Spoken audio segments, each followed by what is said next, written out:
should uphold professionalism by encouraging respect, order, and seriousness in public offices.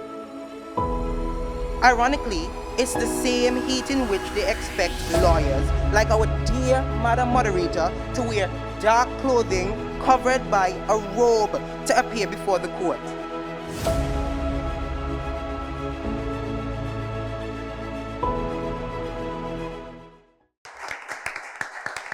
Good evening, Antigua and Barbuda, and welcome back to another exciting and informative episode of the 2026 Inter-Secondary School Debate Series, brought to you in association with the Caribbean Union Bank. Thank you so much for joining us this evening for our fifth encounter. And if you would have missed our fourth encounter, let me just take the opportunity to inform you that the St. Anthony's Secondary School edged out the Jennings Secondary School to advance in the competition. But tonight is a new night, and this evening we have the Antigua Grammar School going head-to-head with the St. Mary's Secondary School, and they are debating the moot dress codes should be abolished for all public offices. Now, before we get started, we want to meet the members of both teams, so I will start with the proposition this evening, the Antigua Grammar School.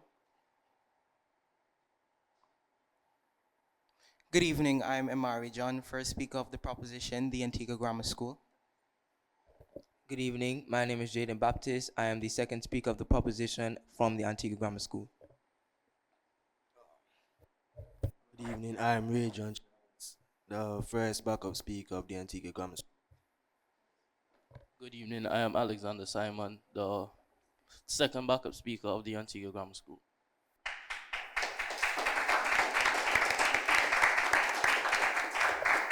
And now we move swiftly along to the opposition, the members of the St. Mary's Secondary School. Good evening, everyone. My name is Johan Nicholas. I'm the first opposition speaker from the St. Mary's Secondary School. Good evening, everyone. My name is Kaylee Geese, and I am the second opposition speaker for the St. Mary's Secondary School. Hello, everyone. Good afternoon. I'm Jaden White, the first opposition speaker of St. Mary's Secondary School. Good evening. My name is Janaya Cornelius, and I am the second alternative speaker for the opposition side.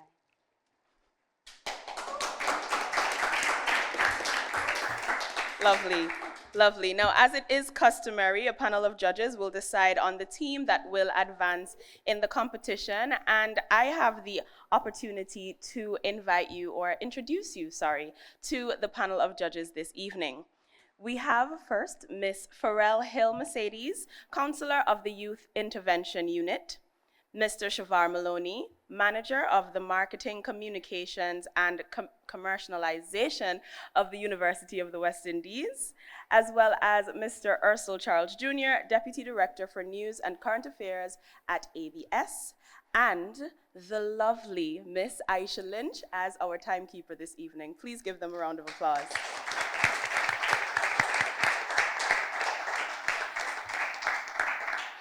We will begin this evening's encounter with the proposition first speaker, Mr. Amari John of the Antigua Grammar School, followed by Mr. Johan Nicholas of the St. Mary's Secondary School, and then we will move on to the second speakers of each team.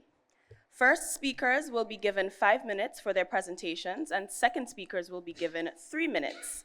The bell will ring once when 1 minute remains, and twice when the allotted time expires. Following the presentations, we then move on to the rebuttals. And in that segment, 3 minutes will be given to each debater to make their presentation. It is now time to hear from our sponsors, the Caribbean Union Bank, but don't go anywhere, stay with us. There's lots to happen when you return. Reporting live from Caribbean Union Bank's press conference, where bank representatives will address its customers and the media, explaining just how CUB simplifies life through its financing.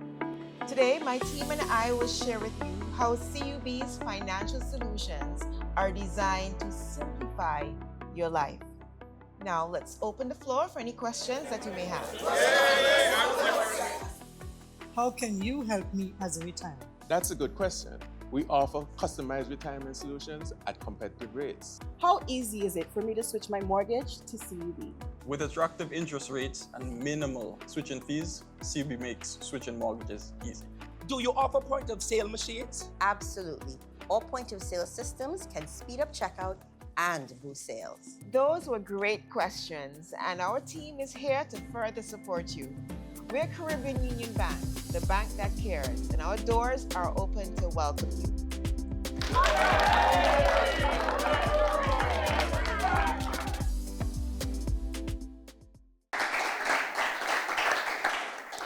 Good evening and welcome back to the 2026 Intersecondary School Debate Series. If you're just joining us, the moot for this fifth encounter in the first round between the Antigua Grammar School and the St. Mary's Secondary School is as follows. Dress codes should be abolished for all public offices. We will now begin this encounter with the first speaker from the proposition, Mr. Emari John from the Antigua Grammar School. Please give him a hand.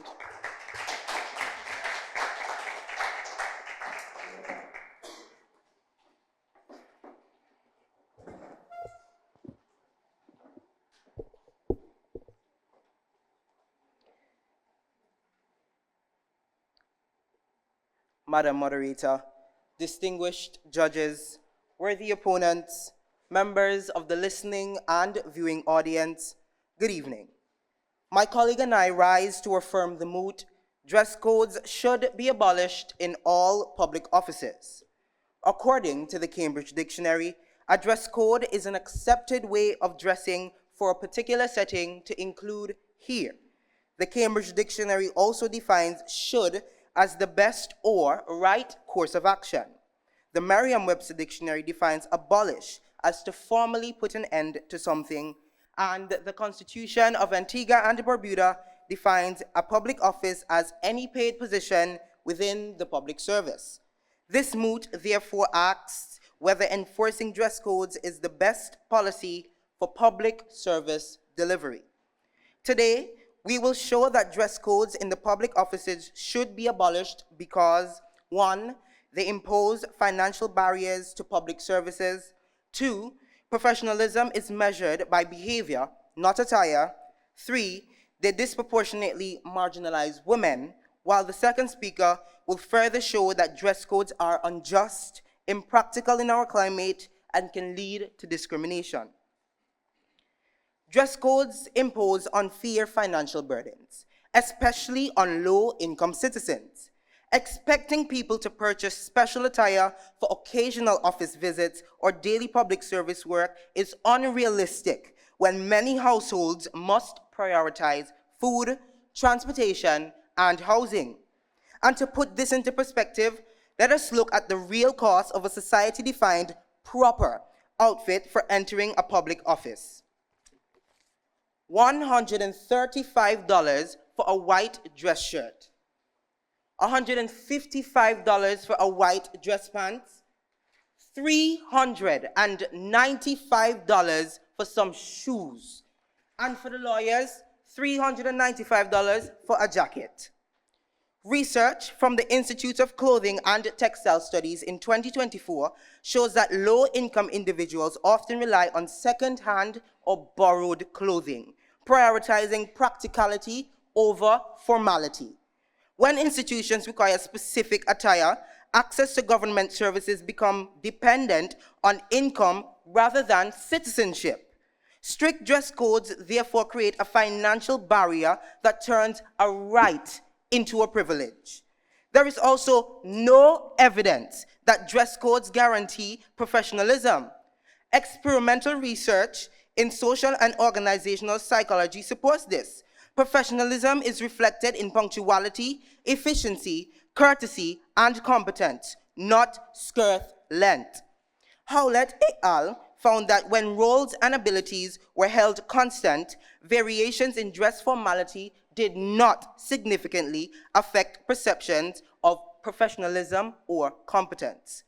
This view is supported locally. In Antigua newsroom, Dr. Cleon Athel described that the dress code is archaic, emphasizing that the professional culture is shaped by behavior and accountability. This was reinforced in our interview with Honorable Attorney General Stedroy Cutie Benjamin, who affirmed that greater freedom of dress does not lead to disorder when behavior is properly regulated. Similarly, in my interview with Antigua Nicholas, president of the Nagoya Protocol on Access and Benefit Sharing, she questioned, why are people forced to wear a sleeved shirt or a jacket just to conduct business in environments that are, and I quote, perilously hot? Dress codes also disproportionately marginalize women. They police skirt length, sleeve size, footwear, and hairstyles, while men face fewer restrictions.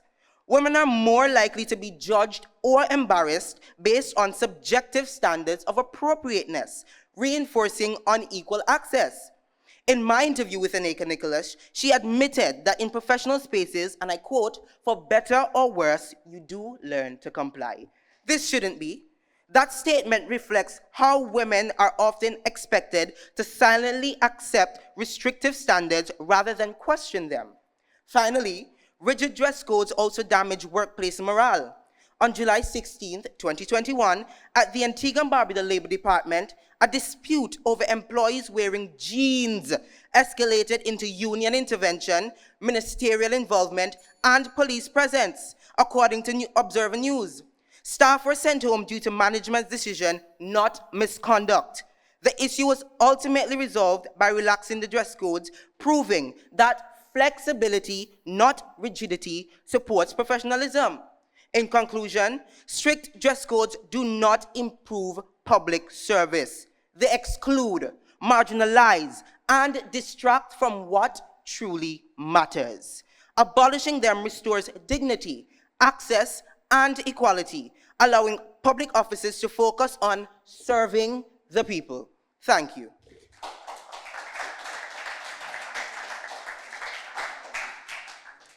Thank you so much, Mr. John, who would have represented the Antigua Grammar School, and he would have presented in a time of 5 minutes and 40 seconds. We now move on to the opposition's first speaker, Mr. Johan Nicholas from the St. Mary's Secondary School. Please give him a round of applause. Madam Moderator, honorable judges, respected opponents, and esteemed members of the audience, good evening. The motion before us proposes that dress codes should be abolished in all public offices. To begin, I will define the key terms of the moot. According to the Britannica Dictionary, a dress code is a set of rules about what clothing may and may not be worn, particularly in formal environments such as offices and institutional settings. The Oxford Learner's Dictionary defines abolish as to officially end a law, system, or institution, which also means completely removed, not revised, modernized, or updated. Public offices refer to government ministries, departments, and state-funded institutions where officials carry out formal governmental functions, serve the public interest. We therefore interpret the moot to mean that rules governing professional appearance in public offices should be removed. As the opposition, we stand firm, unyielding, and resolute against this motion. My colleague and I will prove that professional attire is essential in all public offices. I will start by highlighting 1, how dress codes uphold professionalism, 2, promotes respect and guides behavior, and 3, how abolition would ignore the symbolic role of the public servant, while my colleague will highlight how they reinforce institutional identity to ensure fairness and preserve the credibility of public offices. To appreciate both sides of this debate, we must consider the experience of the public using these services, as well as the perspective of the workers who deliver them. To ground this debate, let us recall Coco Chanel's insight: dress shabbily, and they remember the dress. Dress impeccably, and they remember the person. Firstly, how do dress codes uphold professionalism? Madam Moderator, Professional standards in public offices refers to appropriate behavior and respect when conducting official business. When dress codes uphold professionalism by encouraging respect, order, and seriousness in public offices. In Antigua and Barbuda, citizens have reported being denied access to offices like the passport office due to their attire. Social commentators such as Dr. Clean Athil have criticized these practices as archaic and inconsistent with citizens' rights to dignity and respect. However, these concerns do not justify abolishing dress codes altogether. We hear the saying all the time, there's a time and place for everything. This shared standard helps to preserve the dignity of the office. Reform protects dignity. Abolition removes structure. Secondly, public officers represent the state and are responsible for ensuring that government services are delivered efficiently and respectfully. Dress codes foster professionalism and influence behavior through what psychologists call enclothed cognition. This is the idea that clothing associated with authority or responsibility affects how people think, act, and perform their duties. Without dress codes, offices risk becoming informal and less credible. This can weaken trust and reduce efficiency, especially in offices that manage sensitive information or important services. Dress codes can also minimize conflicts over what is deemed appropriate and reduces distractions in the workplace. Employees can focus on service delivery rather than debating attire. Honorable judges, when public servants enter their workplace, they are no longer acting solely as private individuals. They are representatives of the state. Dress codes therefore serve a symbolic and practical function. They depersonalize the individual and elevate the authority of the office. By maintaining consistent standards of appearance, public institutions reinforce neutrality, accountability, and respect for citizens. Abolishing dress codes risk blurring the lines between personal identity and public authority. Madam Moderator, judges, and audience, while policies can and should be updated to reflect contemporary norms and cultural considerations, abolishing them entirely would be a step backward. For these reasons, we firmly oppose the motion that dress codes should be abolished in all public offices. Thank you.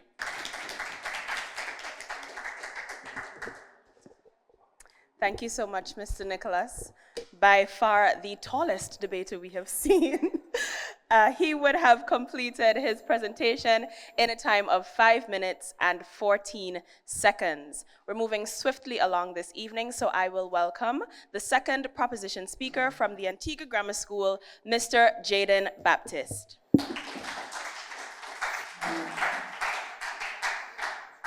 All protocols having been observed, Madam Moderator, distinguished judges, worthy opponents, and members of the audience, good evening. I rise to support the motion that dress code should be abolished in all public offices. At its core, this debate is not about fashion or formality. It is about access and justice. The Constitution guarantees citizens access to government services. This right should not be conditional on skirt length, sleeve size, footwear, or hairstyle. Yet, people are still denied entry for sleeveless tops, fitted pants, open-toe shoes, or short skirts. When clothing becomes a barrier to permits or social services, public offices fail their very purpose. Let us consider climate and health. I ain't feel the sun lately. Antigua and Barbuda experienced one of its hottest years in 2025, and the Meteorological Service even issued excessive heat warnings. The World Health Organization, in its report Protecting Workers from Heat Stress, published in 2016, warns us that high temperatures can cause dehydration, fatigue, and heat stress, recommending lightweight, breathable clothing. Yet, the Antigua and Barbuda Bureau of Standards dress mode explicitly outlaws several articles of climate-appropriate clothing, prioritizing appearance over health. This puts workers at risk and discourages vulnerable citizens from accessing services. When formality overrides well-being, public service becomes inaccessible. We must also consider culture, religion, and identity. Antigua and Barbuda is a diverse society, and many citizens express their culture through traditional dress or hairstyles. However, strict appearance rules often reflect outdated colonial standards and disproportionately target these natural hairstyles and cultural dresses. As reported by Antigua Observer Radio, a 5-year-old student in Antigua and Barbuda was once refused entry to school because of her natural dreadlocks. After public outrage, the cabinet condemned discrimination against natural hair and affirmed constitutional protections for freedom of religion and expression. This shows how easily appearance rules can become discrimination. Madam Moderator, distinguished judges, listening and viewing audience, this evening we have shown that dress codes in public offices create unfair barriers, invite discrimination, and prioritize appearance over competence and access to public services. Professionalism has never been measured by fabric, but by service, competence, and integrity. Abolishing dress codes removes barriers, promotes fairness, and protects access to public services.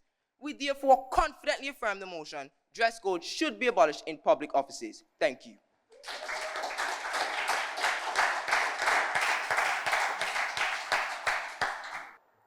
Thank you so much, Mr. Baptist, who would have been representing the Antigua Grammar School, and he made his presentation in a time of 2 minutes and 48 seconds. We move swiftly along to the second opposition speaker from the St. Mary's Secondary School, Ms. Kaylee Geist. Please make her feel welcome. Madam Moderator, esteemed judges, respected opponents and audience, good afternoon. The motion to abolish dress codes in all public offices calls for the complete removal of professional standards across government institutions. As the opposition, we reject this extreme position and maintain that reasonable dress codes are necessary to uphold workplace decorum and public trust. My persuasive colleague has articulated the two sides of this debate: the citizens' desire for comfort and dignity in how they dress, and the workers' need to signal professionalism and focus. Let me be clear. Removing dress codes entirely would compromise professional standards, weaken public trust, and damage the very identity of our institutions. There is no justification for eliminating these standards. Firstly, public offices are formal spaces that reflect the authority and values of the state. Dress codes are not about restricting personal expression. They are essential for maintaining a shared sense of purpose among staff and for presenting a coherent, credible image to citizens. Research on organizational culture confirms that professional attire reinforces unity, discipline, and legitimacy. Ascot's and Chappell's report that dressing well significantly boosts professional and personal outcomes by 83.4%, with professionals linking grooming to success and 96% of women reporting an increased confidence and productivity from better styles. Employees who dress appropriately embody the institution they serve, ensuring that the public perceives government offices as trustworthy and competent. Without dress codes, this consistency disappears and the authority of the public offices is undermined. There is no alternative measure that can fully replace the clarity and symbolism of professional attire. Finally, dress codes protect fairness and impartiality in the workplace. They establish a neutral standard that minimizes distraction, bias, and tension. Every employee, regardless of rank or personal style, adheres to the same expectations, which creates an environment where both citizens and staff are treated with respect and seriousness. While citizens may enter dressed casually, public officers' professional appearance ensures the institution remains commanding, orderly, and credible. Attempts to argue that abolishing dress codes increases comfort overlook the fact that professionalism cannot be optional in public offices. The integrity of the government service depends on it. Madam Moderator, judges, and audience, dress codes are non-negotiable pillars of professionalism. Abolishing them would signal a breakdown in authority, equality, and public confidence. If dress codes are abolished, why not abolish codes of conduct? working hours, or ethical rules. Dress codes are a part of a broader framework of accountability. For these reasons, we stand firmly and without hesitation opposed to the motion that dress codes should be abolished in all public offices. I thank you.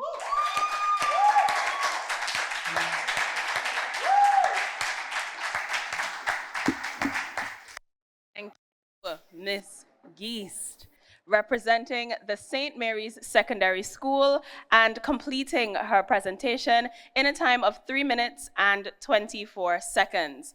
It is now time for us to hear from our sponsors once more, but when we return, we have the rebuttal round, and you do not want to miss it. Do stay with us. Reporting live from Caribbean Union Bank's press conference, where bank representatives will address its customers and the media, explaining just how CUB simplifies life through its financing. Today, my team and I will share with you how CUB's financial solutions are designed to simplify your life. Now, let's open the floor for any questions that you may have. How can you help me as a retiree? That's a good question. We offer customized retirement solutions at competitive rates. How easy is it for me to switch my mortgage to CUB? With attractive interest rates and minimal switching fees, CUB makes switching mortgages easy. Do you offer point of sale machines? Absolutely. All point of sale systems can speed up checkout and boost sales. Those were great questions, and our team is here to further support you. We're Caribbean Union Bank, the bank that cares, and our doors are open to welcome you.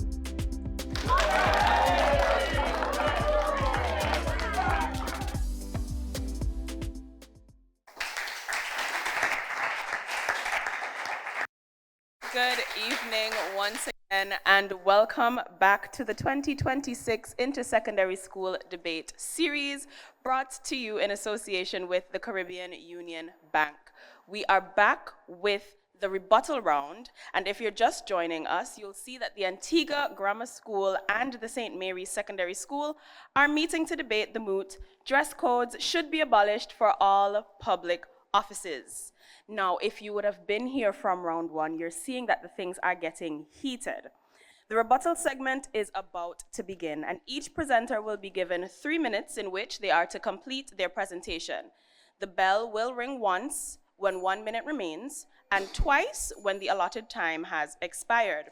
Without further ado, please welcome Miss Kaylee Geest from the St. Mary's Secondary School to do the rebuttal presentation this evening. Madam Moderator, esteemed judges, respected opponents, and audience, good day once again. Judges, may I ask you a question? Would you come here today in home clothes, outing clothes that may be called scandalous? Even, I would not assume so. My opponent has stated many points, but let me break and tear away these points. Firstly, expecting people to purchase outfits for public offices, such as shoes, jackets, and clothes.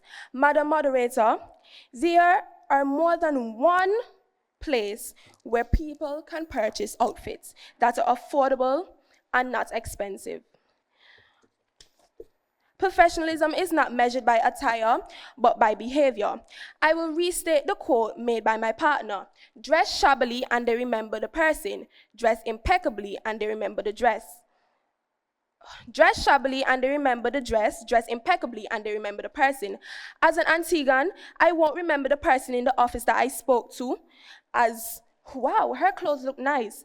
I will remember as the fact that she looks run down. I will not remember the fact that she spoke to me properly. I remember the fact that her clothes look like she wore it 2 days and did not wash it. Madam Moderator, also state they also stated the fact that I'm wearing my dress occasion uniform and I look very professional. They also stated no evidence that dress codes improve professionalism, but research on organizational culture confirms that professional attire reinforces unity, discipline, and legitimacy. They also stated temperature. People, they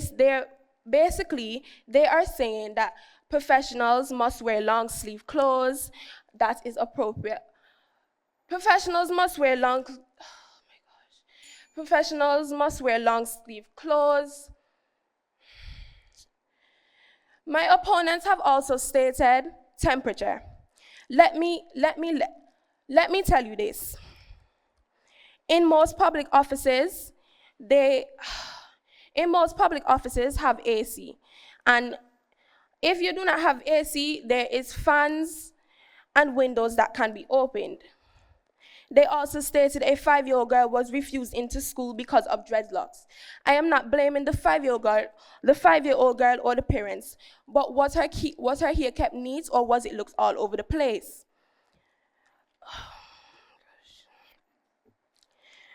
With this being said,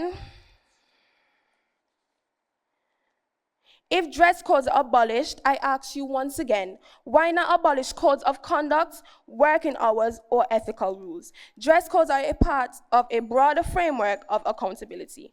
I thank you. Thank you so much, Ms. Geest, who was representing the St. Mary's Secondary School. She would have completed her presentation in a time of 3 minutes and 3 seconds. Now, without further ado, I will welcome Mr. Emari John, who will be making the rebuttal presentation for the Antigua Grammar School. Please welcome him.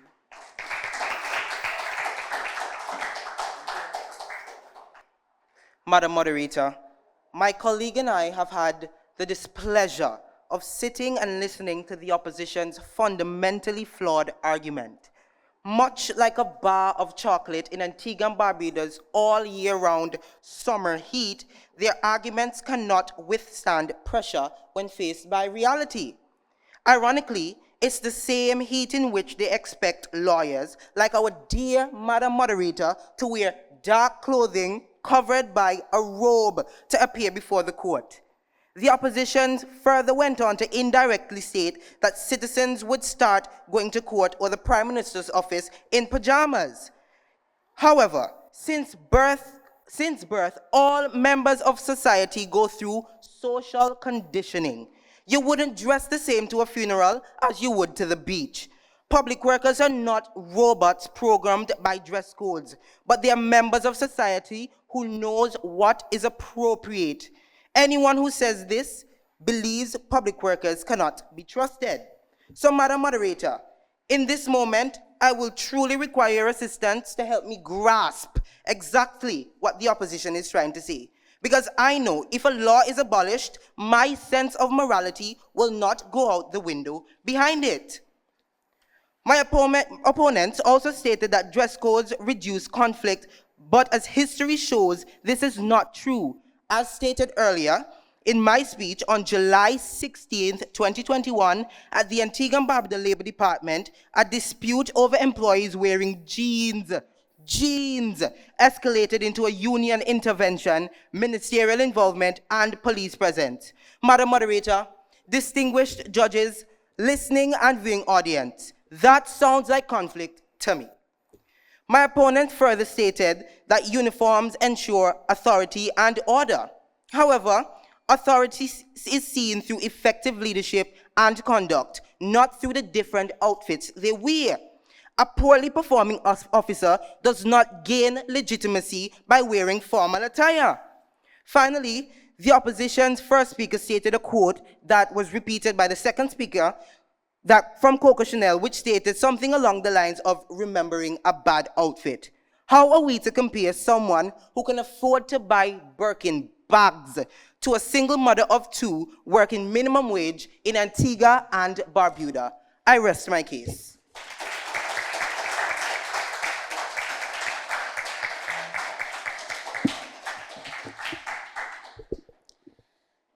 Thank you, Mr. John and Team Antigua Grammar School. He would have completed his presentation in a time of 2 minutes and 37 seconds. And that brings us to the end of the 5th encounter in the first round of the 2026 Inter-Secondary School Debate Series. Please show your appreciation to both teams for their presentations.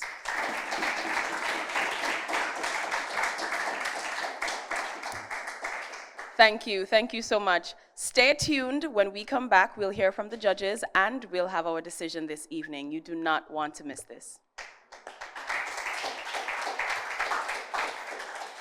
Reporting live from Caribbean Union Bank's press conference, where bank representatives will address its customers and the media, explaining just how CUB simplifies life through its financing. Today, my team and I will share with you how CUB's financial solutions are designed to simplify your life. Now, let's open the floor for any questions that you may have. How can you help me as a retiree? That's a good question. We offer customized retirement solutions at competitive rates. How easy is it for me to switch my mortgage to CUB? With attractive interest rates and minimal switching fees, CUB makes switching mortgages easy. Do you offer point of sale machines? Absolutely. All point of sale systems can speed up checkout and boost sales. Those were great questions, and our team is here to further support you. We're Caribbean Union Bank, the bank that cares, and our doors are open to welcome you.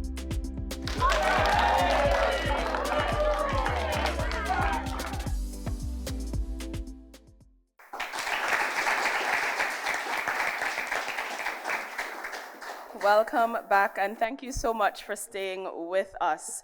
To wrap things up, I'll leave you with the reminder that the Antigua Grammar School and the St. Mary's Secondary School would have met to debate the moot. Dress codes should be abolished for all public offices. The judges have deliberated and they have tallied their scores, and to present their findings this evening and to announce the winning team, please welcome Mr. Shavar Maloney. Thank you, Madam Moderator. Good evening, ladies and gentlemen. Once again, a round of applause for our esteemed teams.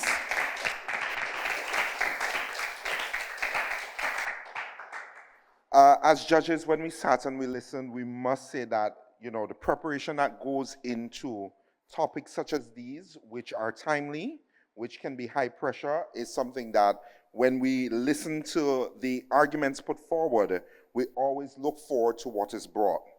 We looked at, for example, some of the ideas brought forward.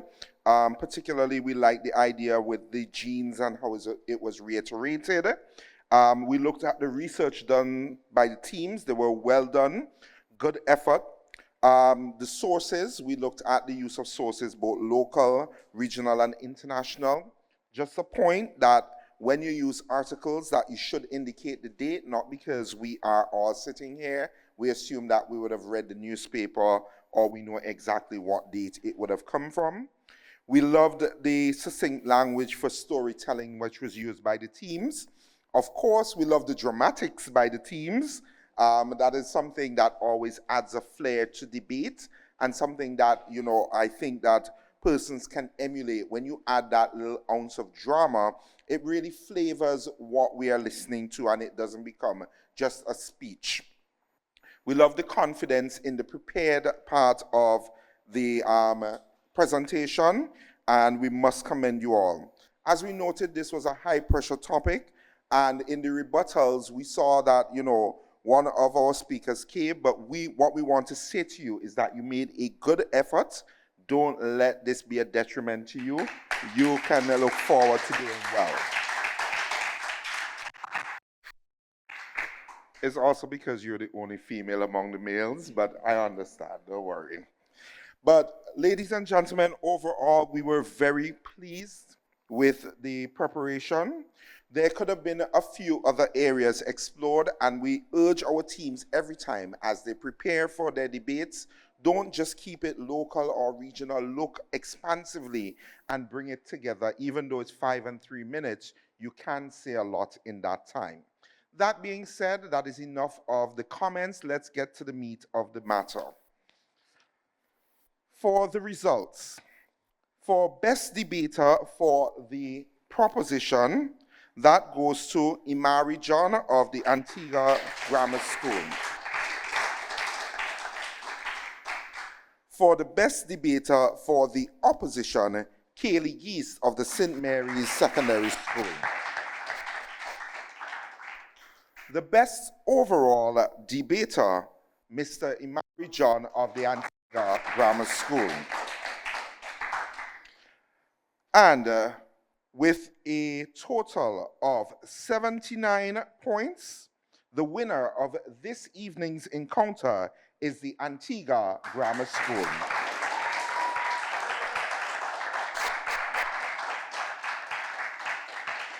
On behalf of the judges, we want to wish all the teams all the best, and we look forward to judging future encounters. Thank you. Thank you so much, Mr. Maloney. As is customary, I would like to call on the representative of the schools to give their closing remarks. So from the St. Mary's Secondary School, I will call on Mr. Johan to give their closing remarks. Good evening again, everyone. I would just like to give out a special thanks to everyone who came here and to support this event today. I also would like to thank the ministry for hosting and giving us an opportunity to participate in an event just like this. And I also want to thank my teachers as well who came out to support.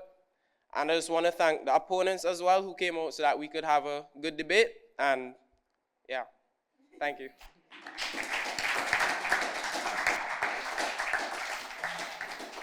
And now, I will welcome from the Antigua Grammar School, Mr. Jaden Baptist to give their closing remarks.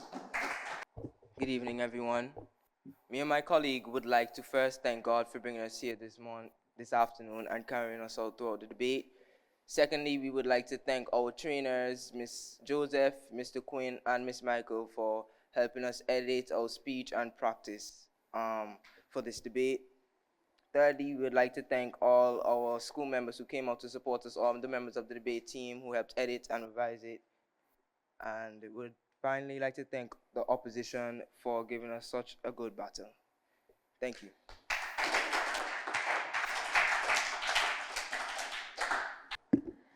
As we bring this debate to a close, I want to commend each and every student who would have presented this evening, because we know that debate is not just about winning an argument. We understand it to be about thinking critically, speaking boldly, and listening respectfully. And you have all done that with maturity and grace this evening. So let tonight be a reminder that your voice matters, especially to you, Ms. Geist. Continue to question, continue to research, and continue to speak boldly, to articulate, and to engage with the world around you. Not a problem.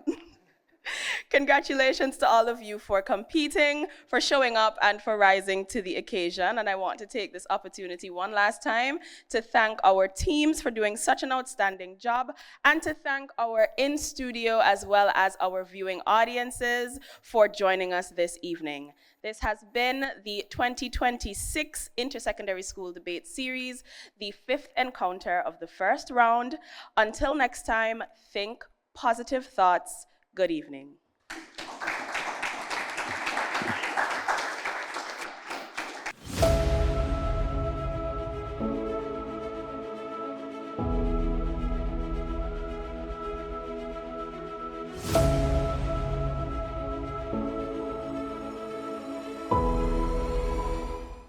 Reporting live from Caribbean Union Bank's press conference, where bank representatives will address its customers and the media, explaining just how CUB simplifies life through its financing. Today, my team and I will share with you how CUB's financial solutions are designed to simplify your life. Now, let's open the floor for any questions that you may have. How can you help me as a retiree? That's a good question. We offer customized retirement solutions at competitive rates. How easy is it for me to switch my mortgage to CUB? With attractive interest rates and minimal switching fees, CUB makes switching mortgages easy. Do you offer point of sale machines? Absolutely. All point of sale systems can speed up checkout and boost sales. Those were great questions, and our team is here to further support you. We're Caribbean Union Bank, the bank that cares, and our doors are open to welcome you.